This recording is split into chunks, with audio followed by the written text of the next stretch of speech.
नवोदय विद्यालय 2026 के लिए तैयारी कर रहे हैं तो इस वीडियो को कंप्लीट देखिएगा। आज आप लोग का टेस्ट होने वाला है। आज संडे है तो ये सेकेंड टेस्ट है आप लोगों का। जैसे कि आप सभी को पता है कि एग्जाम डेट भी आप लोग का आ गया है, 13 दिसंबर 2025 को आप लोग का एग्जाम हो जाएगा। तो इस वीडियो को मिस करेंगे तो बहुत ही पछताएंगे। कॉपी और पेन लेकर बैठ जाइए। आइए एक एक क्वेश्चन सॉल्व करते हैं।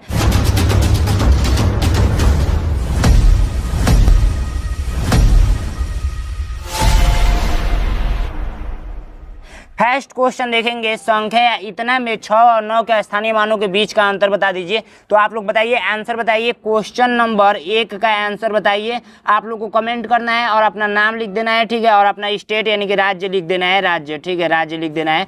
हिंदी में मैं यहाँ पर लिख देता हूँ, राज्य लिख देना है और नेम लिख देना है, ठीक है। कहाँ से बिलोंग करते हैं ये लिख देना है, ठीक है। उसके बाद से हर क्वेश्चन का आंसर आप लोग को बताते चलना है। तो आइए फर्स्ट क्वेश्चन का आंसर मैं बताता हूँ।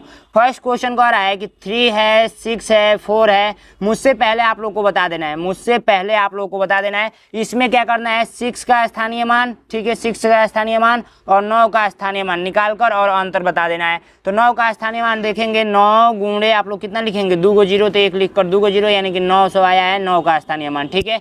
और 6 का स्थानीय मान, तो 6 गुणे कितना, 1 को 2 को 3 को 4 को 0, तो ये 4 को 0 मैं लिख लेता हूँ। तो इसका स्थानीय मान देखेंगे 6 का, तो 6 का आया है कितना, तो 6 गुणे 10,000, तो 6 गुणे 10,000 इक्वल टू 60,000, ठीक है, 60,000 आया है। तो 60,000 अंतर का मतलब होता है माइनस करना। तो 60,000 यहाँ पे एक जीरो कम रहेगा। 60,000 में से कितना घटाना है, 900 घटा देना है, ठीक है। तो यहाँ पर कितना बचेगा, 59,100, 59,100। तो राइट आंसर आप लोग का ए नंबर हो जाने वाला है, ठीक है। तो इस प्रकार आप लोग का फर्स्ट क्वेश्चन हो गया। सेकंड क्वेश्चन आप लोग आंसर बताइए। सेकंड क्वेश्चन अपना नाम लिख देना है और लिख देना है कि सेकंड क्वेश्चन का आंसर है। सेकंड का ए बी ऐसे करके डायरेक्ट आंसर भी दे सकते हैं, ठीक है। तो फटाफट बताइए। तो चलिए इसका हम लोग देखते हैं। तो यहाँ पर है 2, यहाँ पर है 3, 0, 6 और 5 में 2 और 3। देखिए सबसे पहले हम लोग 3 का निकालते हैं, तो 3 का और फिर 2 का, फिर 2 का। तो 3 का स्थानीय मान और 2 का स्थानीय मान निकाल कर योग कर देना है। तो 3 गुणे कितना, 3 को 0 तो 1 लिख कर 3 को 0 इक्वल टू कितना होगा, तो 3,000 होगा, 3,000 होगा। 2 गुणे कितना 0, तो 4 को 0, तो उसके बाद से यहाँ पर देखेंगे 4 को 0 यहाँ पर लगा दीजिए। तो 3,000 और 20,000, 3,000 और 20,000 आप लोग का कितना होगा, तो 23,000 होगा। यानी योग का मतलब होता है, योग का मतलब होता है जोड़ दीजिए। तो ये 3,000, ठीक है, आप प्लस कर दीजिए 20,000 में, ठीक है। तो यहाँ पर देखेंगे 23,000 आ रहा है, 23,000, ठीक है। तो योग का मतलब जोड़ होता है, तो 23,000 राइट आंसर आप लोग का डी नंबर हो जाने वाला है। कितने बच्चों ने राइट बताया है कमेंट कीजिएगा फटाफट। अपना लास्ट में स्कोर बताएंगे कि मेरा स्कोर इतना आया है, ठीक है।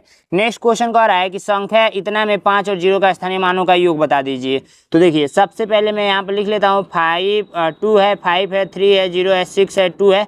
इसमें 5 का, ठीक है, 0 का, ठीक है, और 5 का निकाल कर योग कर देना है, योग कर देना है, कर देंगे योग। तो देखिए 0 का स्थानीय मान हमेशा 0 ही होगा, ये बात आपको भी पता होगा, ठीक है। अब देखिए 5 का स्थानीय मान निकालने के लिए 5 गुणे कितना, 1 गो 2 गो 3 गो 4 गो, तो 1 यहाँ पर 4 गो 0, तो कितना आ गया 5 और 4 गो 0,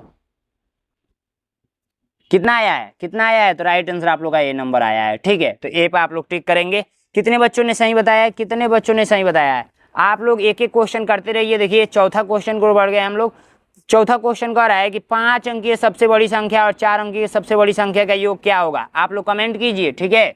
वीडियो को रोक दीजिए और सॉल्व करके मुझे कमेंट कीजिए। और उसके बाद तो मैं बता रहा हूँ, उसके बाद मिला ही लेना है। 5 अंकों की सबसे बड़ी संख्या लिखने के लिए क्या करेंगे, 5 को 9 लिख देंगे। कितना 9, 5 को 9 लिख देंगे। देखिए 5 को 9 मैंने लिख दिया। उसके बाद से बोला है 4 अंकों की सबसे बड़ी संख्या, तो 4 अंकों की सबसे बड़ी संख्या लिखने के लिए 4 को 9 लिख दीजिए। और योग का मतलब होता है जोड़ना। योग का मतलब क्या होता है बाबू, योग का मतलब होता है जोड़ना, ठीक है। तो हम लोग क्या करेंगे, यहाँ से प्लस कर देंगे, ठीक है। तो प्लस करेंगे तो कैसे यहाँ पर आंसर आएगा, तो 9 9 18, यानी कि 9 दूना 9 और 9 कितना होगा 18, ठीक है। 18 का 8 हाथ में आया 1, और यहाँ पर 9 9 18, और उसके बाद से 1 19 हो जाएगा। 19 का 9 हाथ में आया 1, और उसके बाद 9 9 18, और उसके बाद से 19 का 9 हाथ में आया 1, 9 9 18 1 19, 19 का 9 हाथ में आया 1, और 9 1 10। कितना आया है, कितना आया है। तो राइट आंसर आप लोग का जो आया है ए नंबर राइट आंसर आया है। तो ए पे आप लोग टिक करेंगे। देख सकते हैं इस प्रकार से आप लोग का आंसर आया हुआ है, ठीक है। चलिए नेक्स्ट क्वेश्चन, नेक्स्ट क्वेश्चन देखेंगे 5 नंबर क्वेश्चन। कितने बच्चे सॉल्व कर पा रहे हैं, बहुत इजी है, सॉल्व सभी बच्चे कर पा रहे होंगे। 4 अंकों की सबसे बड़ी संख्या और 5 अंकों की छोटी संख्या का योग बता दीजिए। 4 अंकों की सबसे बड़ी संख्या लिखने के लिए 4 को 9 लिख देंगे, ठीक है। और 5 अंकों की छोटी संख्या लिखने के लिए 1 लिख कर 4 को 0 लिख देंगे। तो ये आप लोग का हो गया, ठीक है। योग का मतलब मैंने क्या बताया, जोड़ होता है। योग का मतलब जोड़ होता है, योग या योगफल का मतलब क्या होता है, जोड़ होता है। तो जोड़ दीजिए, 9 9 9 9 और 1 उतर जाएगा। कितना आया है, कितना आया है? तो राइट आंसर आप लोग का डी नंबर आया हुआ है। ठीक है, डी नंबर आया हुआ है। कर पा रहे हैं कि नहीं आप लोग? बहुत ईजी है, कर ले रहे होंगे। ठीक है, यहाँ पर देखिए सबसे छोटी सम संख्या क्या है, सबसे छोटी सम संख्या आप लोग बता दीजिए। तो सबसे पहले हम लोग जानेंगे सम संख्या कहते किसे हैं। तो सम संख्या यानी कि इवन नंबर, इवन नंबर बोलेंगे किसको? तो इवन नंबर वे संख्याएं होती है जिसमें 2 से पूरा पूरा भाग लग जाए, उसे हम लोग क्या बोलते हैं, सम संख्या बोलते हैं। जैसे 2 4 6 8 ऐसे करते करते अनंत तक जाता है। तो सबसे छोटा कौन सा है बाबू? तो सबसे छोटा 2 ही ना है, तो 2 पे आप लोग टिक करेंगे, ए नंबर राइट आंसर। समझ में आया आप लोगों को? बिल्कुल अच्छे तरीके से समझ में आ रहा होगा। आइए नेक्स्ट क्वेश्चन, 3 अंकों की सबसे बड़ी संख्या बता दीजिए। तो 3 अंकों की सबसे बड़ी संख्या लिखने के लिए 3 को 9 लिख दीजिए, सीधी सी बात है। तो राइट आंसर आप लोग का कौन सा हो जाएगा? बी नंबर राइट आंसर हो जाएगा। 3 अंकों की कुल संख्या पूछा जाए, कुल यदि लगा देगा तो आप लोग कितना राइट आंसर होगा? 900 होगा। समझ में आ रहा है आप लोगों को? बिल्कुल अच्छे तरीके से समझ में आ रहा होगा। आइए अब नेक्स्ट क्वेश्चन हम लोग चलते हैं। नेक्स्ट क्वेश्चन को पढ़ने से पहले बच्चों में एक छोटी सी जानकारी आप लोगों को दे दूं कि मेरा सिलेक्शन बैच चल रहा है और सबसे कम फीस में मात्र 299 रुपये में आपको पढ़ा रहा हूँ। कंप्लीट सिलेबस कराऊंगा, चैप्टर वाइज पीडीएफ दूंगा, रिकॉर्डेड क्लास मिलेगा, 8 पिछले साल का पेपर मिलेगा, 5 प्रैक्टिस सेट मिलेगा, ओमआर शीट भी मिलेगा।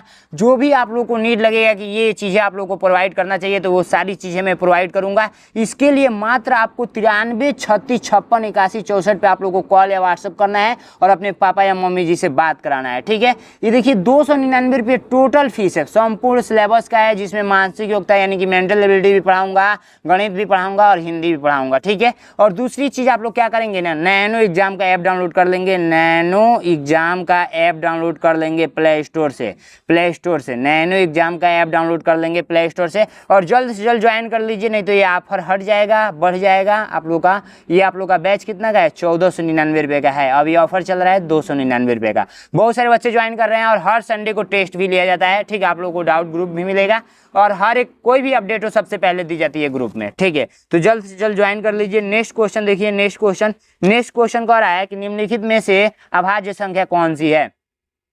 तो सबसे पहले हम लोग जानते हैं कि अभाज्य संख्या किसे कहते हैं। अभाज्य संख्या यानी कि प्राइम नंबर किसको बोलेंगे? तो वे संख्याएं जो एक और स्वयं से कटती हैं, एक और स्वयं से, यानी कि जिनके गुणनखंड ओनली 2 मिले, वो क्या कहलाती हैं? अभाज्य संख्या। जैसे 2 3 5 7 11 ऐसे करते करते अनंत तक जाता है। तो आप लोग का ऐसे पता करना है कौन सा अभाज्य संख्या है। तो आप लोग का राइट आंसर आप लोग कमेंट करके बताइएगा, 97 होगा कि 67 होगा कि 53 होगा कि ये आप लोग का 9 होगा। ठीक है, तो राइट आंसर आप लोग कमेंट करके बताइए। ठीक है, 47 को रोमन संख्या पद्धति में किस प्रकार निरूपित कर सकते हैं?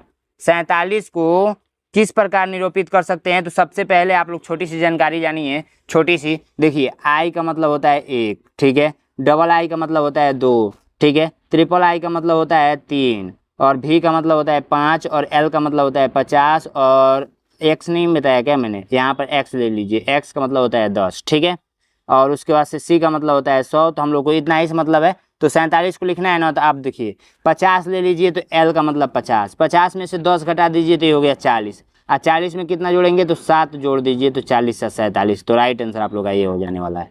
कौन सा? तो एक्स एल भी डबल आई यानी कि बी नंबर राइट आंसर हो गया। ठीक है, नेक्स्ट क्वेश्चन कह रहा है कि प्रथम 5 सम संख्याओं का योगफल बता दीजिए। तो 5 को सम संख्या का योगफल बताना है। तो अभी मैंने आपको पढ़ाया था कि सम संख्या किसको बोलते हैं। तो सम संख्या हम लोग जो बोलेंगे, इवन नंबर हम लोग जो बोलेंगे, वे संख्याएं होती है जिसमें 2 से पूरा पूरा भाग लग जाती हैं, यानी कि 2 4 6 इन सब में 2 से पूरा पूरा भाग लग जाएगा। अब यही बोल रहा है कि प्रथम का 5 को ले लीजिए, शुरुआत का 5 को ले लीजिए और इसको जोड़ दीजिए। तो 2 + 4 + 6 + 8 + 10 ले लेना है। तो ऐसे जोड़ेंगे तो ज़्यादा ही टाइम लगेगा। सीधी सी बात है, 5 को बोला है ना, तो 5 का अगला संख्या क्या होता है? तो 6 होता है, 30 आएगा, इसका जोड़ भी 30 आएगा। ये मैंने ट्रिक बताया है। तो राइट आंसर आप लोग का कौन सा हो जाएगा? 30, ए नंबर राइट आंसर हो जाएगा। तो इस वीडियो में इतना ही था। जाइए फटाफट इसको ज्वाइन कीजिए, नैनो एग्जाम का ऐप डाउनलोड कर लीजिए, अभी ऑफर चल रहा है, जल्द से जल्द ज्वाइन कीजिए। Thank you so much.